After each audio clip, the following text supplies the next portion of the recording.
Hello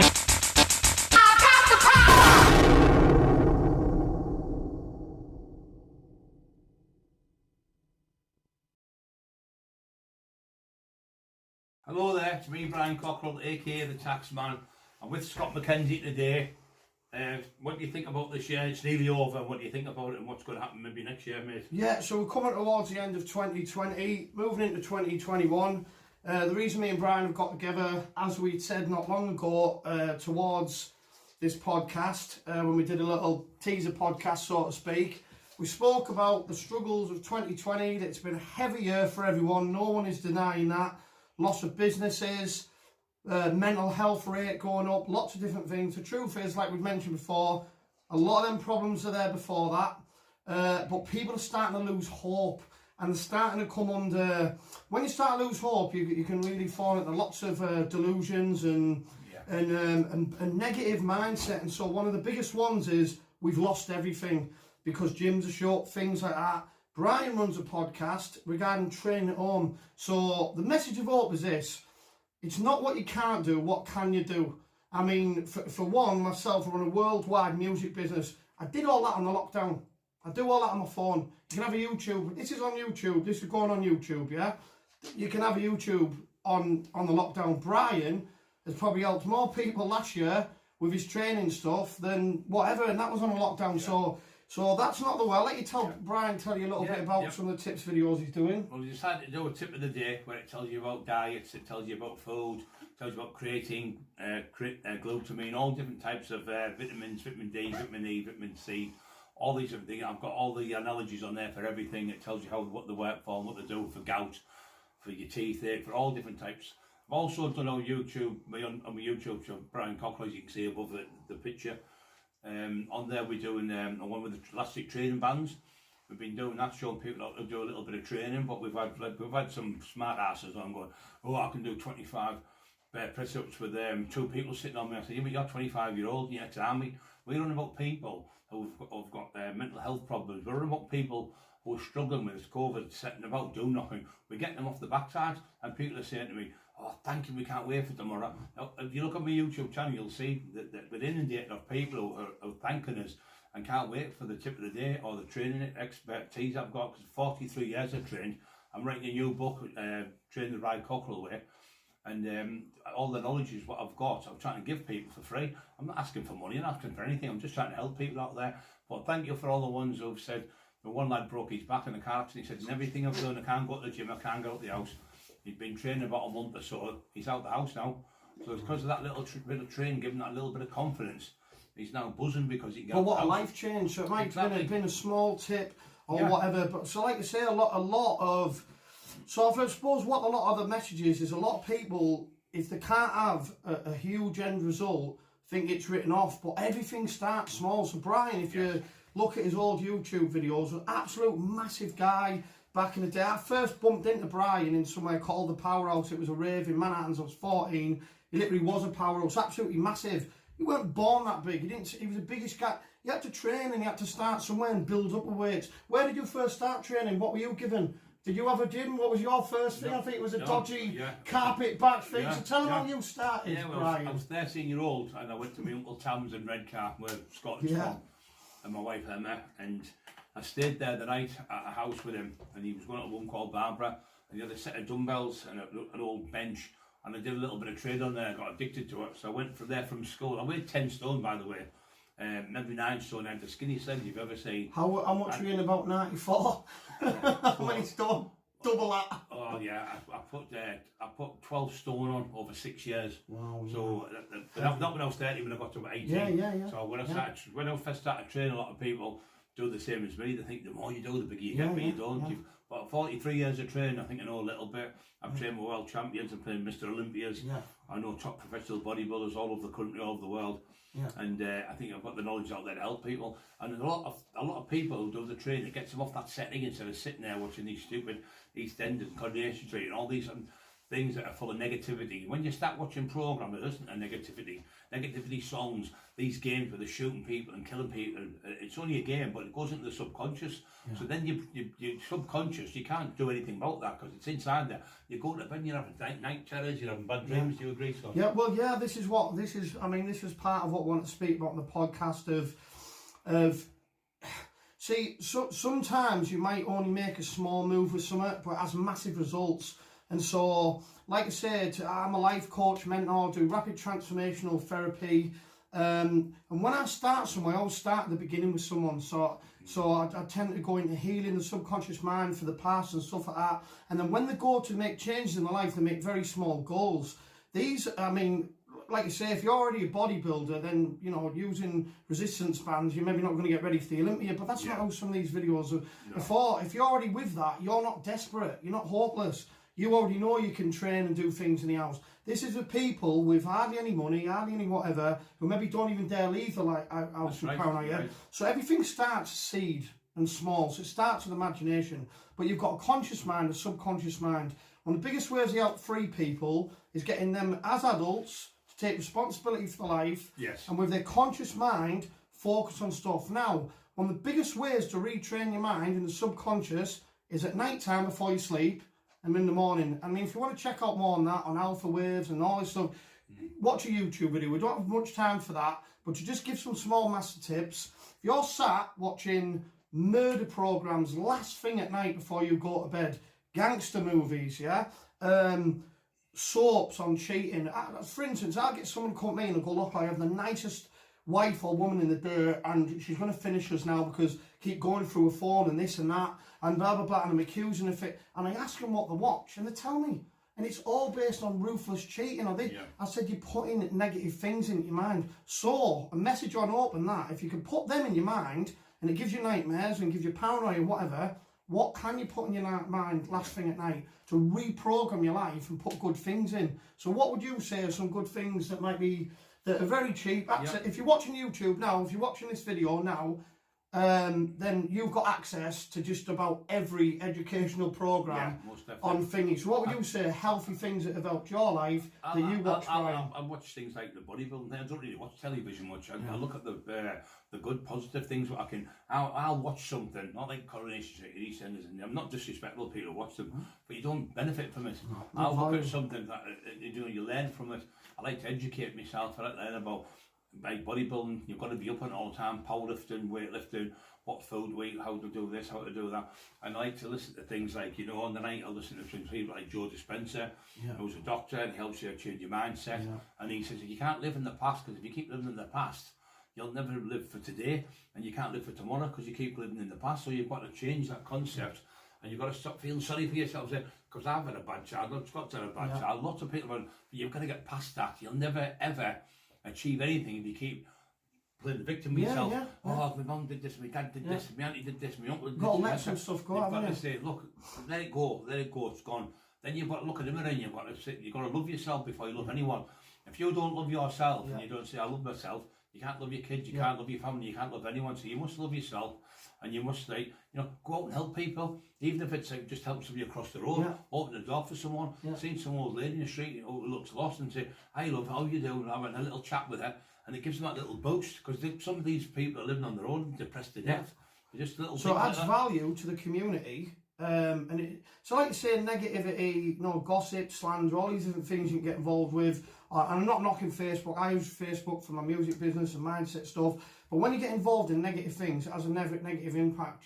So if you're thinking negative all the time and then wondering why you've got negative people around your life, it's because you've drawn it in. Like Brian was saying there, if you look outwardly rather than selfies all day and all this culture, help the old deer over the road, whatever you can do. And don't get me wrong, I'm not saying if you're in a real broken place, go around fixing the world. We never said that. No. If you can help the old lady, if we can have a bit of community back over the street or whatever, the energy that you naturally get, and for instance, when you're forward to someone else, you're not thinking of your past, you're not thinking of whatever, and you start to see your own value in yourself and others. What's happening is it's like now you're listening to us, you're not feeling paranoid because you listen to what we are saying, it's going in, so it's there. But when you're sitting on your own, you start thinking, I'm going to have a bad day today. You start creating that bad day because you're making your brain say, today's going to be bad.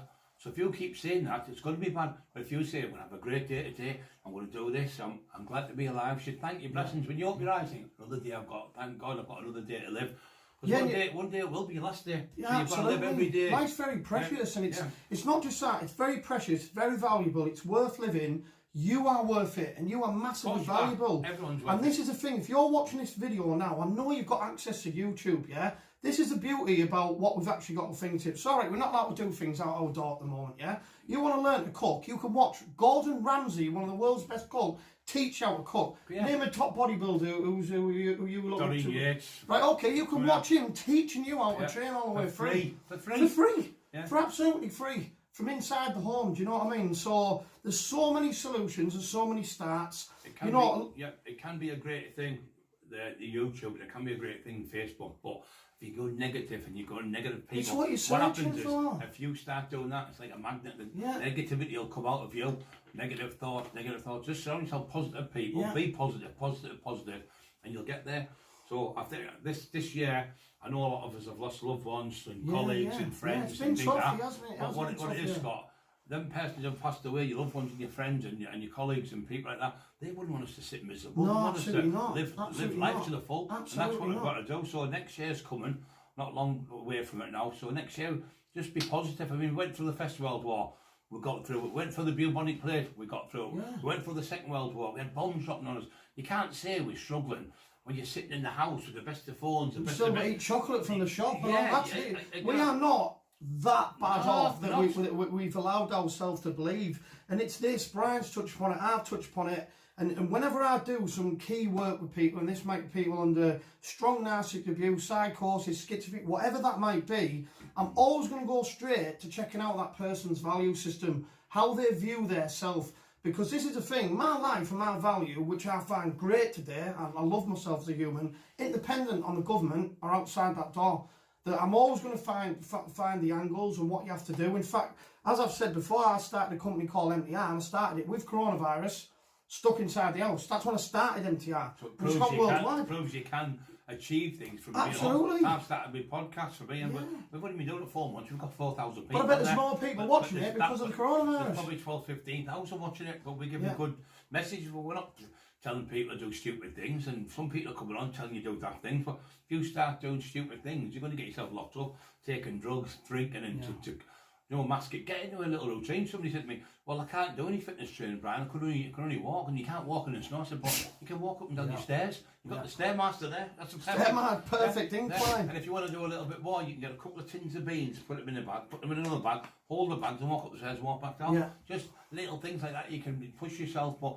you don't have to. You don't have to be Olympic champion, do you, to train? No, absolutely. No matter what. And all Olympic champions didn't start as Olympic champions. They started somewhere, got caught. So this is the thing as well. It's good to be independent and interdependent. So if you add value and understand what you're about and learn that you've got goals and dreams and design and gifts and skills, then you can survive. But we have to be interdependent. So there's nothing wrong in reaching out to other people. If you're watching this now and feeling it, that we're reaching out to each other, all being there for as a community. Do you know what I mean? And so I think you're right. We're a community, all of us together. We need to get together again. We need to get together. And we're not separate because of social distancing. We're separate because we've stopped believing in ourselves, stopped believing in old school values. So the internet and the tools we have today are absolutely amazing. We just spoke. I call YouTube University Tube, because you can go and learn anything you want in 5 minutes. But if you're relying on that as who you are, reality, just watching garbage, so they're all tools for you. But if you have some good old school values, like I say, I'm from a town called Redcar, YouTube it, It used to be seen as almost like a Blackpool type place. The seafront was littered, so you can find some footage from the 50s, and it looks absolutely amazing. Well, what went on 5 years before that? World War II.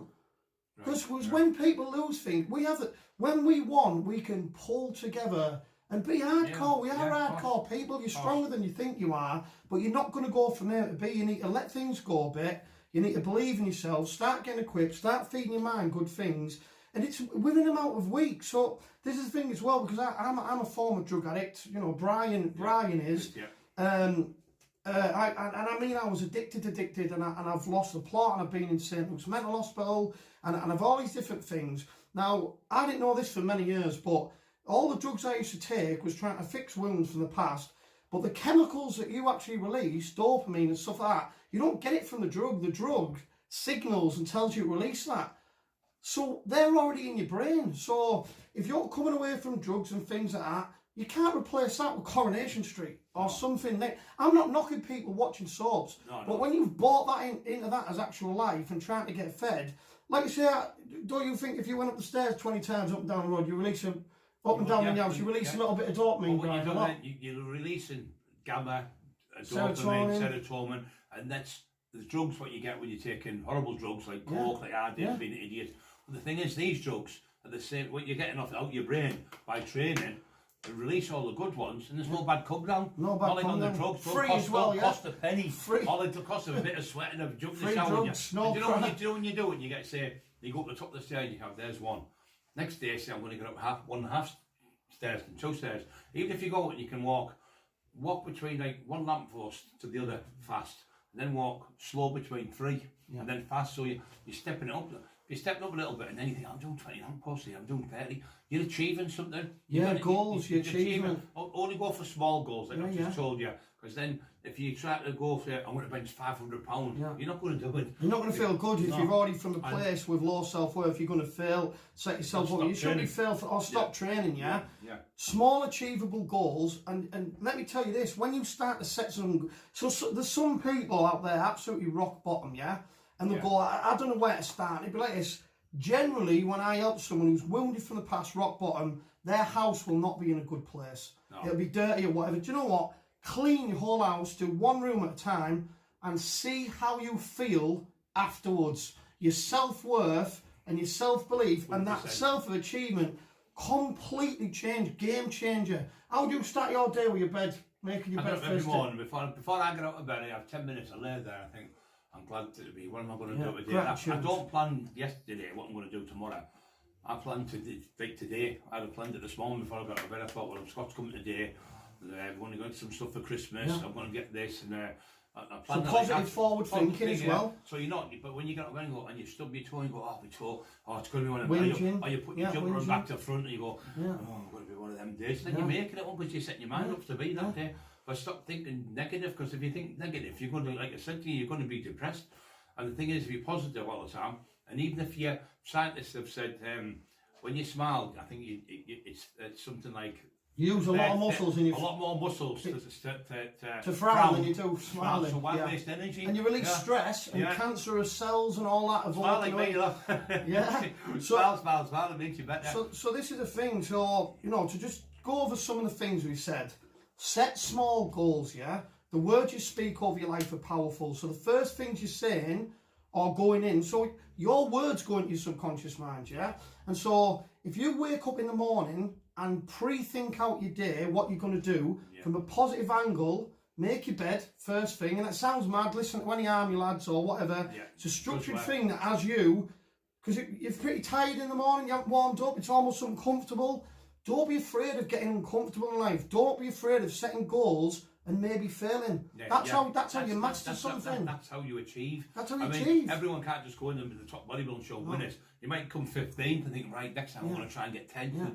And if you fail, it's a part of winning. You have got adversity in this life. Achieving. And you know what? If you go to the gym or you train your house, you do something, a little bit of something's better than sitting doing nothing all day, watching the telly. Sometimes fearful thinking. So if you're someone who's been in the past under things like toxic relationships, things like that, and like I said, we're not going to touch so much on that today. Watch some of my videos on that. I've got some new ones coming up soon, but some on the Freedom Zone, touching about getting healed up. And a lot of that is realising who you are, what you're about, your value, what toxic relationship, what you're letting your man, all that sort of thing, Cool. Well, what you want to do it all, you've got to stop knocking yourself down. I can't do that. You've got to get out of bed and think, I'm going to do this today. I'm going to start this house. Now, say you've got 20 jobs to do. Get a piece of paper, write them down. One day, do that job. Maybe do another job. And just tick them off. And you think, I've got 5 done, I've got 6 done. And in 20 days' time, you've got all the jobs done. But don't just sit there and I've got 20 jobs to do, I'll never get them done. But you won't get them done if you don't start. So start tomorrow, start today, just get stuck in it and do a little bit of work. Wash your pots, Yeah. You know, just that things. And these are when you're suffering. So when you've been in toxic relationships in the past, stuff like that, and you suffer low self-worth, or you've been in addiction, whatever, you struggle with things, I get it. There was a time when washing your pots to me was like an unbelievable cannot do it task, yeah? Get uncomfortable, force yourself to wash one plate, got to wash the other plate in a bit. It might be where you get anxiety even standing up. Do the first one, see what happens with the second. See, what happens after a bit is you want to finish the rest.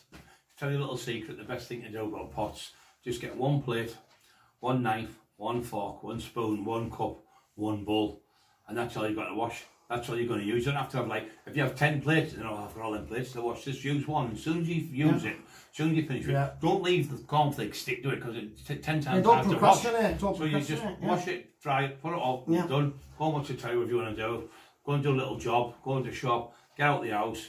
But if you're going to watch programs on the telly, watch nature programs with animals and things like that. But something healthy, something adds value to your life, that'll educate you, to make you feel good. And we're all got different things, by the way. Just because Brian's mentioning physical, some people might be not interested in that. Find what you're interested in. Reading's brilliant. It's good for you. Read that book with Brian Cockerill. Yeah, get the new Brian Cockerill book. Taxman and T-side and me Lee Duffy. All about the 1980s. So why was that new book written? Because there's been many, to just touch upon this, you've been many books written before, hasn't there, Brian, yeah? What was your reason for writing the new book, The Taxman and T-side? What is the angle of that? Well, I was writing it with another author from Stokesley, but he started making lies up in the book, and I thought, just to sell the books, and he was... Lonnie was in it, was your friend, Lee. He didn't want the book to be written. No. He didn't want these books to be written, and his brother being called this and called that, and bully and beating people up and all this rubbish. I only seen Lee get one person all that time, and Lee was a nice lad. He went off the rails, same as I did, and we all do stupid things. But the thing is, the books they're writing are just to sell. They're just made up stories to pinch at a pound shop. There was no pound shops till 1990, and it was for somewhere West Supermare, I think it was. And there was a down this way, weren't till around the millennium or something like that. After 2000, there was pound shops. So the main documentary said he was stealing at pound shops. Yeah, his name bad. Fabric. Well, I think they do that because there's been so many books come out in the past. People go, well, another book, there's no new news. So they try and make out, so we've got another exciting story. They don't care what they're hurting in that, the family left behind. Like I say, for me, Laurie Duffy, who was Lee's brother, when I was in my early stages of getting free, doing mindset and coming off drugs, we were close like that. He used to take me up the hills and do all that. Laurie sadly died at last Christmas, not this Christmas, not 2020, the 2019. So he died, and before his death, he didn't want his brother spoke of in a bad way. He just wanted let sleeping people lie, sort of thing. Well, even his mum said, if anyone's going to write a book, I'd rather do it with dignity and pride about my son. And that's what we've done. But don't get me wrong, it's not all going to be nice stories, because it wasn't all nice then, but it has to be done from a different mindset. And I mean, you know yourself, Brian, when you've done documentaries, things in the past, you were still in all that. Course, you have a total different way of looking at it. People say to me, I've done a documentary, but they're just local documentaries. When I did my documentary, I did one, I'm trying to be big-headed, I'm just telling you the truth. Mine's national. It's gone all over the world. It's been in about 25 countries, the Taxman. It's been watched by 4 million people on YouTube. But I don't sit here bragging, I've got this and I've done this and I've done... The other document, it's a national document I've been watching on telly. I did one for Good Nation about Ronald Moat. We did one with Bernie O'Mahony, went national documentary. But these are national documentaries, so... And, you know, I think Lee was being called that many names and people didn't know him. And people are talking about Lee Duffy when they were like 8, 9 years old. At school still, you can't. That's weren't even born. They were regurgitating stories and myths and this and that. At least the books from you used to hang around with him, didn't you? Some of your experiences with him, as dark as the time was, were beautiful experiences where you kind of had your back and looked down. And so the whole thing as well, what Brian does today is he's not glorifying it, saying how it was, and his message is, thank God I'm still here. Because for someone that, I mean, if you want to go watch the McIntyre's documentary, read the new book, you'll see some of the things that happened to Brian's life that, well, I'd say he almost shouldn't have been here, but he should. He's here clearly on his planet, like all of us are, to make the world a better place, add value, give some, you know, positive things like this, you know what I mean? But yeah, the new book, if you're looking at how things used to be in Teesside with Brian, with Lee Duffy, from a real honest perspective, with a positive mindset. Check out the new book. And the new documentary's out as well, called the Real Brian Cockerill. That's done with Stephen Wraith and Neil Jackson. We've done that. We've done 4 documentaries in the last 3 months. So we're just flying. We're going to do one as well. Yeah, so I'm next year. Yeah, so coming into 2021 next year, we're looking at doing another podcast. This is a documentary with myself from MTR and a crew of people. How big is it going to be? So I think it's going to be massive, and I'll tell you why. Because when Brian did McIntyre's Underworld before, he was still in the underworld, so to speak, and off me on drugs. Yeah, off his face, chewing his face off on drugs and all the rest of it. On the documentary. On the documentary, yeah. So what we're going to do is whenever you see Teesside filmed as well, it always filmed with a grey, sludgy song. Yeah. We live in the northeast of England. We live on one of the most beautiful coastlines ever. We've got Rosary Topping. We're not too far from the moors. We've got the likes of Saltburn up the road. Absolutely beautiful. Yeah. So we're going to shoot this documentary in more beautiful settings, and we're going to revisit certain things, but not said as someone off his head, loving it. Yeah. So Brian, we're going to revisit some things that happened with Brian's mindset now, because there's a lot of young kids out there that have good money, they go work away on oil rigs and that, they do cocaine, because they've seen certain gangster movies, pretend to be gangsters and hurt people in pubs, wake up the next day. Brian, with this documentary and his book, is going to give the messages. There's nothing at all nice in that. Brian never had when he was in school and the teacher said, "What do you want to be when you're older?" Well, never in a million years when I want to go hurt myself and loads of other people doing drugs, and that was never going to happen. So we're going to shoot a new documentary, the sort of Taxman revisited, with Brian's message now, an honest perspective of how it is. And I mean, I was on that many drugs, but I don't know, I'm still here, like you said. Yeah. But the thing is, I've got through it. I was in the darkest pit you could be in a couple of years ago. I've got out of it. So if I can do it, anybody can do it. There's hope for people out there. People are drinking too much or eating too much or any addiction you've got. Everything in a moderation, isn't it? Yeah. You know, but drugs, kids don't go that way. Oh, these people, I'm on a line of coke. I look tough in it. It's not. It sounds so cheeky, and that they said just a cheeky line of coke. Yeah. When you've had some serious cocaine psychosis like I have, and I know Brian have, there ain't nothing cheeky. We're talking about some stories today, you know, and don't go too much into this.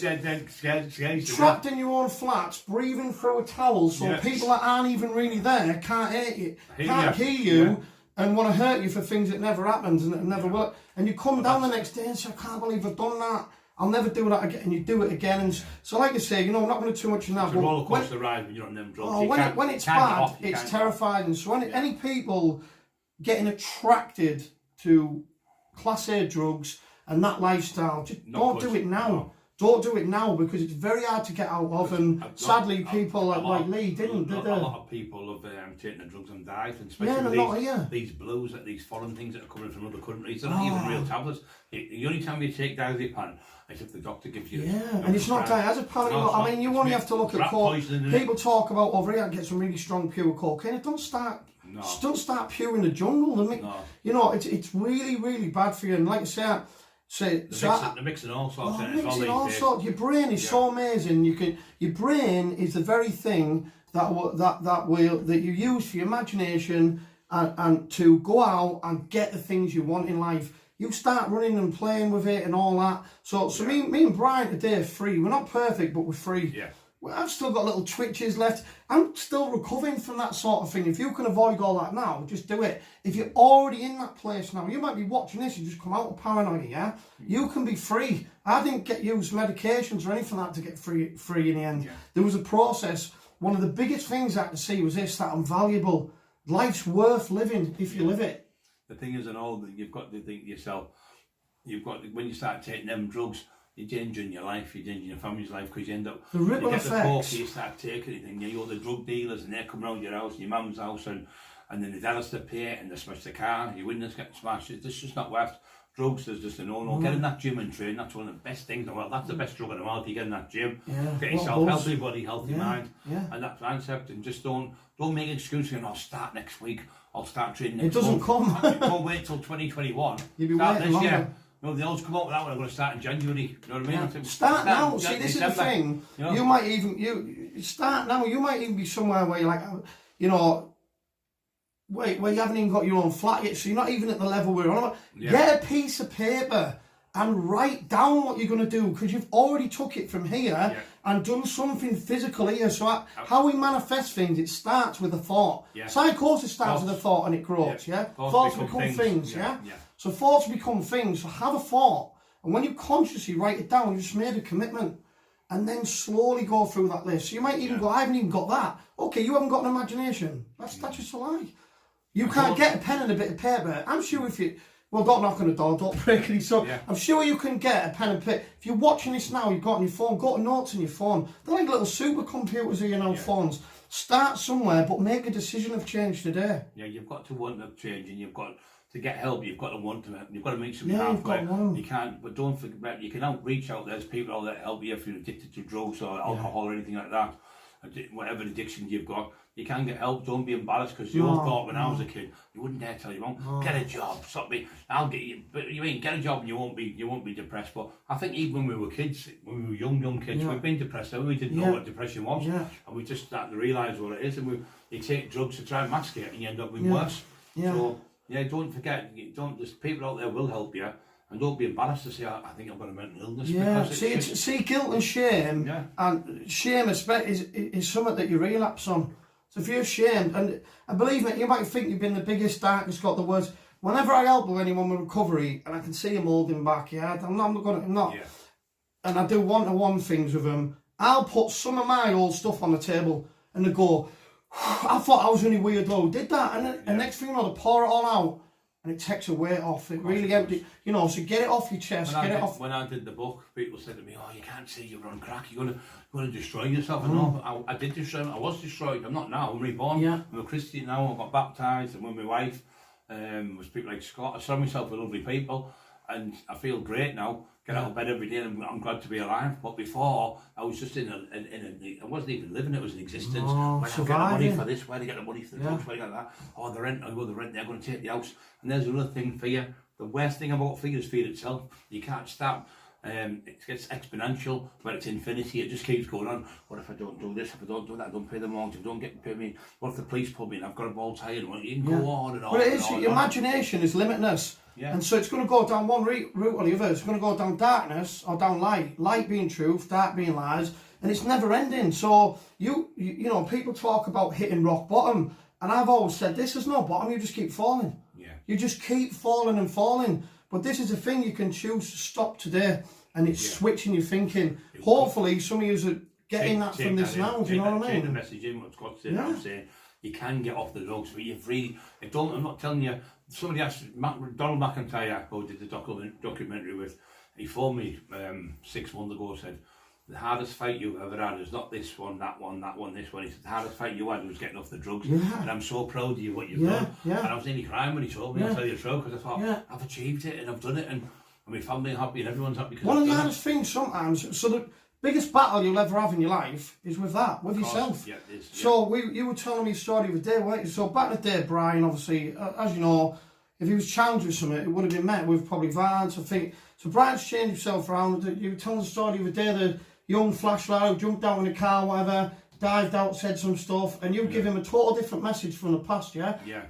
Do you want to give him another story? I was driving the other day, and I come around the corner, indicating this man pulled beside me, about 40-year-old, about 10, 11 stone. He went, "Do you know you've just you didn't indicate right when you went there and all this?" I went, "Oh no, thank you very much, I'll take that on board, and you have a lovely day and enjoy the sunshine." And he just drove away. I thought, because what can you do? The air's got to jump down and give him a bat in the mouth. You know what I mean? He'd been locked up for it, but it's not worth it. It wouldn't have changed him. It wouldn't have done that for you. You'd be back in jail. Another thing about this, when you jump out of the car and hit people, somebody might be doing all this to you and calling your names at one set of lights.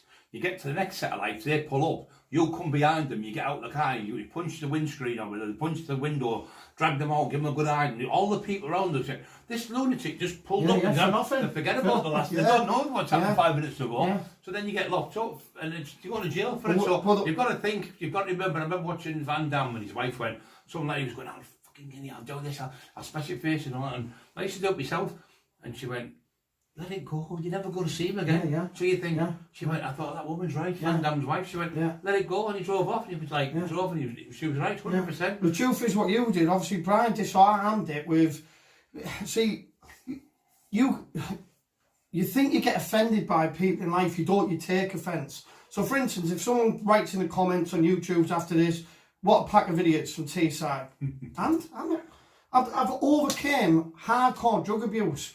Why would I care about that, yeah? Exactly. Back in the day, I would have thought about that and then took the drugs. You know, planning fantasy murders and resentment. And this is what resentment's like. It's like resentment is like eating a bag of nails, thinking the other guy's going to get it. You don't even know you're stressing out over it. Well, the way Brian dealt with it, because he didn't let it fire up his ego, he disarmed it. He killed the guy with kindness. So the guy went off bedazzled. He was like, how do you continue to attack kindness or thingy? So like you said, the words of your mouth are powerful, but it's the way you see things. Brian could have let that affect him. Why let it bother his day? He's already been cut off. He's already so a lot of things you go through, which you feed it yourself. Do you know what I mean? You might have some people in your life that are just not meant to be in your life. Toxic people. People are permanently whinging at you, picking on you, whatever. Bullying you. Get rid. Get rid. So you know, it's about moving into 2021. Making a decision to change. That is where I would say it's done it. And you can turn around today and go, do you know what, I want my life to be different. Write down on paper how would you like it to be different. And then when you read it, you can say, well, right. Read it every morning, read it every night before you go to bed. And then write a gratitude list. Right, like say Brian wakes up, don't look at what you don't have, look at what you do have. Yeah. There's people in other countries dying of thirst. There's people in other countries dying of starvation. Oh, God. You know, you can go on about, oh, I've got holes in my shoes. Some people haven't even got shoes. So there's always somebody worse off than you. And it's not playing the victim. When we've got it bad in this country, you get, you know, it's not nice being on benefits and stuff like that. You'd rather have a job and stuff like that. In other countries, when you're poor, you starve to death. You don't do it over here. There's food banks, there's things. Now, I'm not saying it's okay to accept a life with next to nothing. No, you should desire to have more.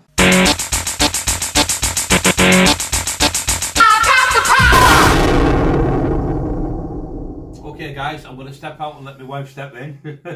So here's Emma Cockerill. So I'll see you guys soon. Thank you very much for listening to me. Thanks a lot, Brian. No problem, mate. Come on, sit down. So this is Emma Cockerill, Brian's wife. So we mentioned about the book earlier. So Emma has written a book. She actually was the one who wrote the new Taxman and Teesside book.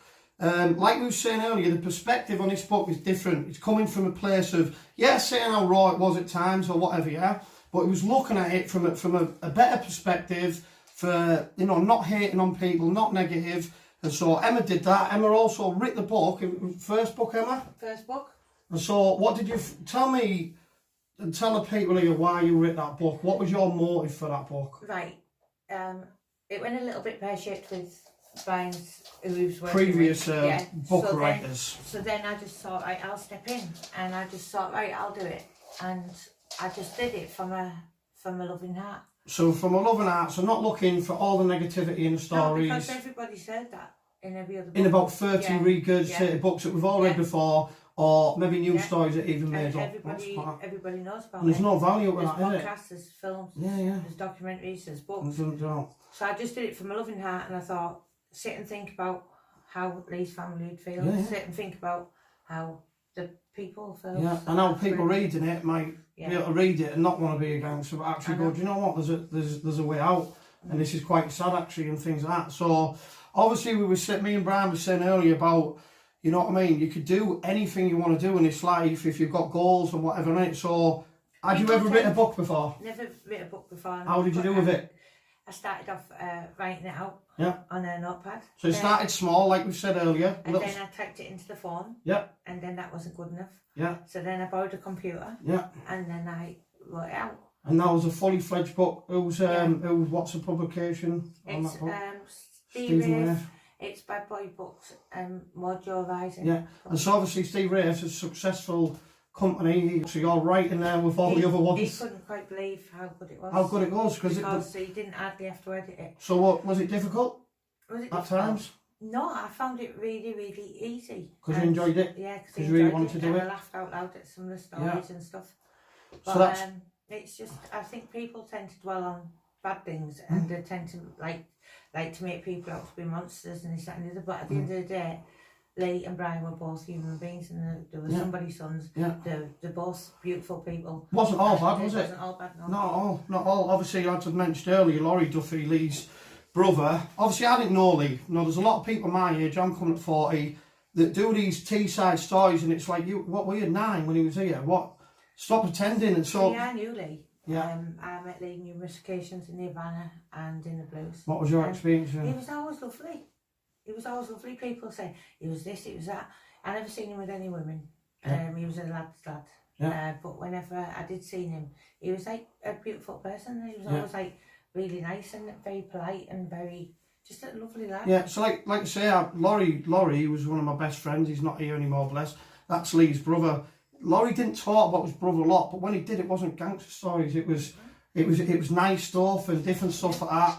And like I said, do you know what I mean? Lee, like anyone, wasn't born what he gets deemed a monster. Do you know what I mean? Yeah. Did he look like a monster when he was a father with his kid? What kind of father was he?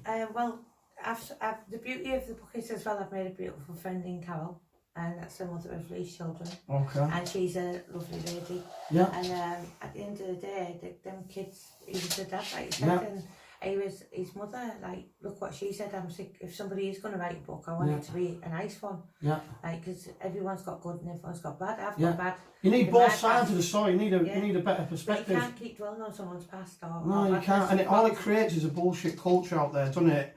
Of a false perception, and there's like I say all the time, a lot of people getting involved in trying to copy these people, aren't even gangsters, not even from that work. So you know, it's not worth it. It's better to have a message of. And I just said to Brian before I started doing it, I said, let's bring out his personality and him as a person rather than this. Because we need to hear about the good in life, don't we, rather than darkness. Rather than he say what you hear. Oh, did he beat this person? Or did he do that? And it's like, no, let's hear about what he was good at. Because like we said, with yourself, with Brian, with Marcel, so I had a former life and I used to misuse my gifts in life, do you know what I mean? I used to do bank fraud at times, things like that or whatever, yeah? And it's like Lee Duffy had a lot of potential. He was a very likeable, charismatic, he was like super athlete and stuff. Went down and on, have it to shame, you sort of got a look and went, if his mind was changed, what could he have been, do you know what I mean? So it was a waste of human life, sad, isn't it? I think a lot of people were misguided, weren't they? Yeah, of course they were. I was misguided, I left home at 14, went down long past myself, do you know what I mean? Yeah, so we've all been there, but we can all come out of it, but it's like you say, you look at Brian and Lee when they were together, people are loving Brian now because he's changed. That could have been Lee. Sadly, it wasn't, and it's a shame Lee. And I knew Brian back then as well. So and I knew you back then. We all knew each other, and it was all in the madness. But like you say, even when I knew you, Emma, it wasn't all madness. No. Some madness going on. We had the rave scene. I mean, there was the culture in Teesside around our area. In late 80s, 90s was just a drug boom, wasn't it? Yeah. And so if you've had dysfunction in your life somewhere, you got into that. And the truth is, we didn't get in for bad reasons. You got in with certain crews or whatever because you want to be part of a family and stuff. And there was good and bad in that, you know. And so when I grew up, I met like when I left home, I was pretty like unconfident, and I was only a kid still, really. Yeah. Mum had died, and I just looked for an old crowd who I thought it was great to be hanging about with them, and then I would feel safe. Yeah. And then I went off totally unbeaten tracks, but. Yeah. Hey. But look where you are now. So what's your second book going to be called? I don't know. Would you like to write another book, do you think? I'm in the middle of doing training the 𝐂𝐤𝐤𝐿 way. Okay, so... Is it training the 𝐂𝐤𝐤𝐿 way? Yes, love. Do you want to tell me a little bit about what that book is? Tell us a little bit about this. No, you tell me. No, come on. So come on, let's shift over a bit. Let's get Brian together now. Get a full crew. Do we all fit on here? We're all pretty big-ish. Nearly Christmas anyway, isn't it? So no scraps, even the dog wants to get in. Scrappy's just been on. I think Scrappy's more intelligent than all. He's getting more. Are you alright? Are you alright? Well, it's not the rich, we're keeping it. I think 2021 Scrappy's going to be the master of the YouTube because he's getting more hits than us. So why don't the pair of us as a pair now, because Emma's writing it. The news of marriage as well. So this is the thing from where it was about. Brian's a married man now, do you know? So these work as a team. So we're on about Brian's training. Christians, aren't we? Yeah, on about Brian's training, on about the new book. So I'm going to, why don't the pair of us talk about this new training book, what it's going to be? Yeah, well, it's 43 years I've been training, and people are asking me on the YouTube, Brian, all these tip of the days, you're helping us with, why don't you put it into a book? But people have been asking me for a long time. People have trained me. I've trained with hundreds of people, got them in the physiques. But we're going to train we're going to do it beginners, the next stage, then we're going to do it the Brian Cockerill, train the Brian Cockerill way, how I got to be 24 stone, how I benched over 600 pounds, squatted over 800 pounds, deadlifted, and did 400 pound shoulder pressing, used to kill 63 key dumbbells, how to get that type of strength. This is the way in this book I'm going to show you.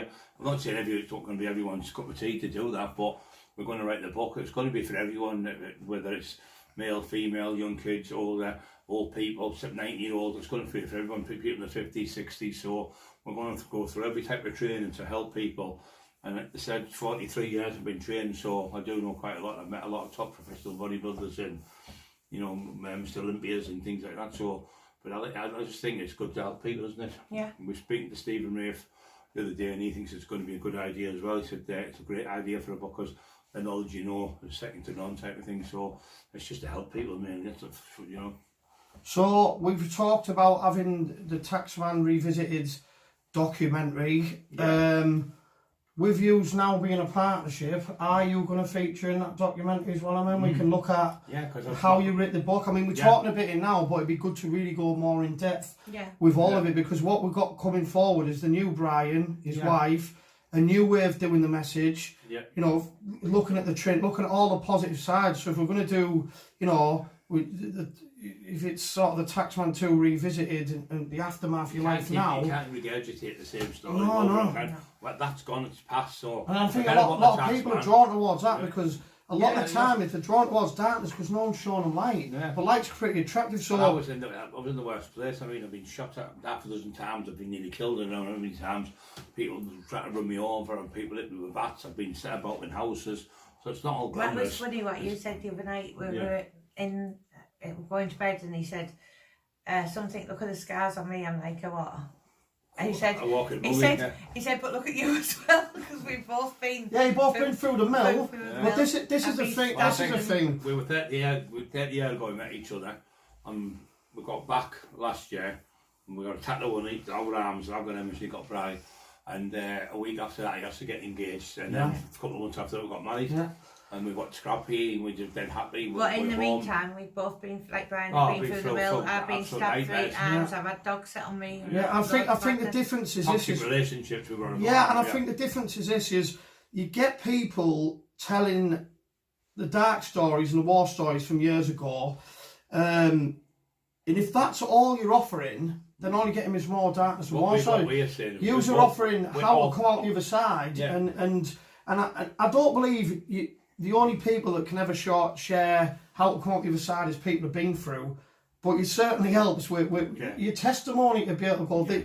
Because what I like about you both as well is you don't say it's all a piece of piss and this. There's some hard work to be done. You don't change overnight. No. For me, like I said, the term gangster in this country needs redefining to do with community. For me, a guy who goes work hours all day, come back to his kid, don't take drugs. That's a hard man. That's a hard man. It's easy to just get off your, you know. So don't get me wrong. It's like we ended down a dark path. I think people need to start redefining the thing. It's harder to get up every morning at 6 o'clock, go to work, do an 8 hour, 10 or 12 hours. That's an hard man. That's an hard man, isn't it? They've got 4 or 5 kids to look after. You put them all through school. They're all educated, really good. You get good jobs, then you've achieved something really good. So taking drugs doesn't make achieve nothing. Fighting people in the street, fist fighting, beating people up, knocking people out, doesn't achieve nothing. The truth is, tell you what to achieve something, helping people. When you go out and help someone, you feel better. You go to bed. Me and my partner, Emma, we've saved 38 people from committing suicide. Another one the other night, 39 I think it is now, in the last just over a year. That is fantastic. That feeling is better than making £1 million. And they're the people that are so happy because you're helping them and you're getting people breaking down crying. And when you tell them your story, and if you see where we've come from, Emma's come from, and Scott's come from, of us 3, none of us take drugs. We're all perfect now. We're not perfect, but we all love each other. We're all loving life Christian. And all that. It's great, isn't it? On drugs, you usually agree with me. It was horrible, wasn't it? No, it's terrible. You can't even remember a good night on them, so terrible. We have a great time, which is the dog, don't we? We play. She runs the dog in the back garden, And them three horrible people put thumbs down at me dog playing in the back garden. Shame on you. Yeah. How can you put up Scrappy's thumbs down on the poor dog? You know, it just shows you how miserable. It might just been another dog trying to. Putting accidentally did it. That's what I'd like to think. Miserable people are. The poor dog. But you know what? It's like anything. It's like say you're a singer, a sportsman. You're not for everyone out there. No, there's some amazing hairdressers out there. It doesn't mean anything to me because they've got no hair. It doesn't mean they shouldn't be doing what they're doing. Yeah. Not everyone's going to like us out there. Some are. The point is, there's some people out there, especially up and coming young people in Teesside, that want to hear the truth about the underworld. That a lot of people in the underworld don't want to be in it. They don't want to be in it. No, they're the first ones to want to be out, but they're just in it. And also showing just because someone's messed up in life, they're not all evil and whatever. No. And so I think it's about us all toughening up. I think it's about us all coming together as a crew, positive. Not just me, you and Emma and other people. But Teesside needs to come back out of the darkness and start. Yeah, it's great to have a laugh, and that's the best thing in life, if you can have a laugh and be happy and be fun. You have to take the rough with the smooth and not beat yourself up and let things go and move on, isn't it? But just because you've been in trouble, you've been in prison, you've done things wrong, God's sake, and God will forgive you. I mean, you've got to forgive yourself, and God forgives you. You just move on. It doesn't matter how many times you're cocked up, don't mean it's the end. No. You know it's the end when you don't wake up in the morning. Yeah, that's when it's the end. Until then, there's hope. That's when you got to complain. Yeah. So, do you want to sign us out, Emma? Yes. With it being thrown on you anyway in your Hogwarts jams. What your message for next year for everyone? Just everybody's just got to be positive and just full of joy, full of peace, and just think it's going to be better tomorrow. Yeah. So God bless, and we'll see you next time. See you next year. Thank you very much for your time. Thank God you. bless you all.